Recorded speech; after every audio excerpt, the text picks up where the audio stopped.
jeter, une main serrée, un granit, et c'est parti. Exhibile tendrement ces petites abeilles, toujours occupées, jamais en veille. C'est pas compliqué, on va y arriver avec nos menus. Un microchip. Bonjour à tous, j'espère que vous allez bien. On se retrouve aujourd'hui pour une petite vidéo blabla, une petite vidéo que je vais essayer de vous faire des économies. Nous sommes des lénovores, faut qu'on se l'avoue. Voilà, on est des dévoreuses de laine, dévoreurs et dévoreuses de laine. Et je vais essayer de vous faire des économies. Je dis bien essayer, parce que moi je tombe aussi tout le temps dans le panneau. On a un truc qui est que on est immanquablement attiré vers les fils fantaisie. On voit un fil fantaisie, on se dit oh mon Dieu c'est trop beau, oh mon Dieu c'est trop beau, oh mon Dieu c'est trop beau. Je vais vous raconter l'histoire de la veste Erin que j'ai fait il y a quelques jours, donc qui a dû sortir déjà et tout. Cette veste, je l'avais faite avec ce fil là-bas. Elle était finie. Elle était finie. Mais j'ai galéré comme c'était pas possible. J'ai galéré parce que le nombre de pelotes qu'il me fallait était démesuré par rapport au projet. Pourquoi? Parce que je voulais faire à tout prix quelque chose de symétrique. La veste Erin, c'est une veste hexagonale. Donc on commence par le centre et on s'étale. Donc bien évidemment, c'est un fil tie and dye, donc j'ai commencé par le centre et je me suis étalée vers le rose foncé. Mais ensuite, il fallait que je fasse les contours. Et là, qu'est-ce que je fais? Alors, si je voulais faire le contour d'une manche, par exemple, rallonger une manche. Une fois que j'avais épuisé ma pelote, j'avais besoin de plus de rose pour prolonger la manche. Mais si je voulais que ce soit égal de l'autre côté, il me fallait encore une autre pelote pour pouvoir aussi rajouter la manche et que ce soit égal. C'était une galère incroyable. Donc, ce projet, Erin, qui apparemment vous plaît bien, je l'ai recommencé maintes et maintes fois, me disant que seuls des fils simples pouvaient aller avec ce genre de projet. Donc maintenant, il est clair que tout ce qui est veste hexagone, je ne le ferai plus qu'avec des fils simples ou avec des fils avec des petites particularités, vous voyez, un petit peu comme celui-ci, mais plus jamais avec des fils, par exemple, tie and dye. Ça ne fonctionne pas. Ça, c'est, sans le vouloir, c'est aussi du tie and dye, parce que je n'aurai pas une symétrie dans la couleur. Là où je vais commencer ma pelote, si je commence une autre pelote, ça ne sera pas pareil. Donc, immanquablement, j'ai un souci avec la symétrie, je vous le dis clairement. Il faut que tout soit symétrique. Pour moi, j'ai du mal quand les choses ne sont pas symétriques. Donc, ce genre de pelote, là, le projet que je fais, je sais immanquablement que ça va être compliqué, mais voilà. Je suis gourmande et j'ai envie de l'essayer. Ce projet serait bien si je faisais tout simplement de rectangles, de manches. Ça serait génial. Mais bien évidemment, si la vie serait faite que de ça, ça serait simple. Voilà.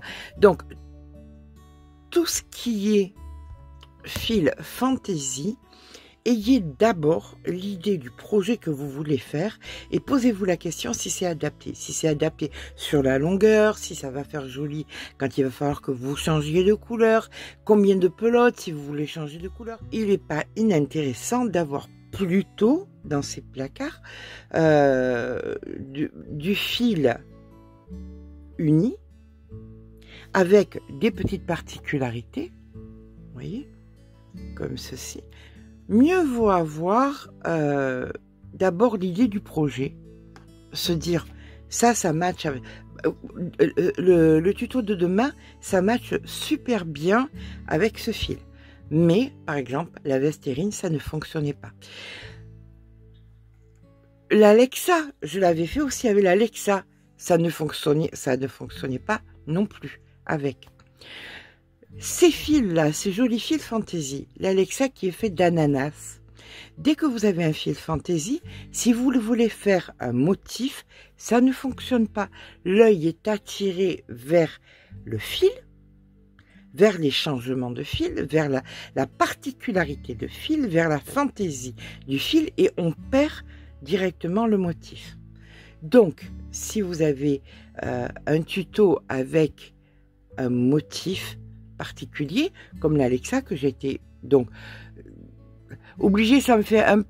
J'ai pas regretté, hein, mais bien évidemment, j'aurais préféré le faire avec un autre fil, mais immanquablement, si je veux que ça rende quelque chose, je l'ai fait donc avec ce fil. Mais j'aurais pu le faire avec n'importe quel fil en uni.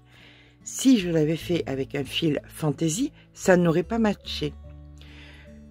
Donc, quand vous achetez un fil fantaisie, ayez dans la tête un projet, parce qu'hélas, il y a de fortes chances eh bien, que ça finisse à rester sur les placards, dans les placards, voilà. Ou qu'on recommence. Alors regardez, voilà, celui-ci, ben, j'ai commencé par le Lexa, il y a eu 2 ou 3 projets entre, j'avais fini la Vestérine, et pour tout ça, finir avec le tuto de demain qui matche bien. Mais j'ai dû faire combien? Tout ça pour un coup de cœur, pour le coup de cœur de cette pelote, j'ai dû faire combien de tutos pour trouver le bon. Alors que si j'étais partie directement, ben regardez la hérine, je suis partie avec la corne, ça fonctionne super bien. Je serais partie sur n'importe quel fil, même avec des petites particularités, vous voyez, mais en uni, et ça a super bien fonctionné. Donc, il n'est pas inintéressant d'avoir, on va dire, 30% de fils fantaisie. Même ça, hein, ça semble tout bête, mais ça, immanquablement, c'est asymétrique. Si je fais un côté et on le voit, par exemple, sur le Bora Bora, impossible d'avoir les 2 carrés pareils, puisque la pelote ne commençait pas au même endroit, donc c'était asymétrique. Le Leslie, aussi pareil, impossible d'avoir 2 carrés pareils, c'était asymétrique, mais tant que c'est des choses droites, eh ben ça match, parce que c'est pas grave, on peut faire quelque chose de droit, sur la largeur, on monte, on change de pelote, c'est plus fin. Alors celui-là, non, bien évidemment, celui-ci, non. Mais ça, c'est beaucoup plus fin, c'est beaucoup plus simple. Mais dans la vérité, je me retrouve souvent avec des soucis avec les pelotes de couleur fantaisie, pas quand elles ont des particularités dans le fil, mais avec les couleurs fantaisie, parce que d'abord, il faut avoir un tuto, et après, on fait le tuto avec que sur des fils unis, même avec des petites particularités, c'est beaucoup plus simple. Voilà, vous prenez le corne par exemple, il est fantaisie, mais il est régulier. Du début de la pelote à la fin de la pelote, on a exactement la même fantaisie qui revient, donc c'est super facile à travailler. Donc j'espère que cette petite vidéo vous aura permis de vous dire que vous n'êtes pas seul dans ce cas. On est quasiment toutes pareilles à se jeter sur des pelotes qui nous plaisent et qui finissent dans le placard après, hélas, voilà. Faites-vous plaisir sur des coloris, des pelotes peut-être plus simples mais avec des coloris qui vous plaisent, que vous êtes certaine que vous utiliserez immanquablement. Ça sera beaucoup plus simple de voir un tuto, de se dire « Ah, ça va matcher avec ce coloris-là » que des pelotes fantaisie où c'est beaucoup plus difficile à travailler. Voilà, fantaisie ou pas fantaisie, c'est difficile. Allez, sur ce, eh bien, écoutez, je vous rejoins demain pour un tuto avec ce fil qui m'en a fait suer, mais il est super beau, c'est ça le problème, c'est qu'il est super beau, mais il faut avoir le tuto pour. Et demain, c'est le tuto pour. Sur ce, je vous fais de gros bisous et je vous dis à demain pour un nouveau tuto. Cette semaine, c'est sympa. C'est des tutos qui m'ont... je prends de plus en plus de plaisir. C'est ça, avant je me sentais obligée de travailler avec certains fils parce que je les avais. Mais là maintenant, je m'oblige à me faire plaisir. Et c'est important. Faites-vous plaisir. Je vous fais de gros bisous et je vous dis à demain pour le nouveau tuto.